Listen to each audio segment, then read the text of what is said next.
Concello de Avilés, de la Xunta, de hai 20 años, decidimos montar un concierto y en el Concello estábamos todos músicos, que éramos los músicos de Dixebre de Balandrán, que era el Concello de la Xunta de Avilés. Y decidimos montar un concierto porque en Ubieu tenían la Mani, en Xixón tenían los premios Andrés Solari, en Avilés non teníamos nada. Entonces decidimos que para Avilés el concierto. Lo que non sabíamos era que 20 años después, aquel conciertín que se fizo, que iba a facerse al Vintestate, al aire libre, en el parque, lo que llamamos na Avilés, el parque de los autobuses.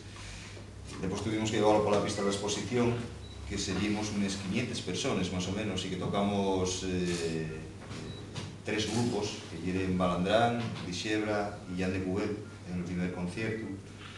que 20 años después debemos estar con este concierto todavía en vigor, desgraciadamente,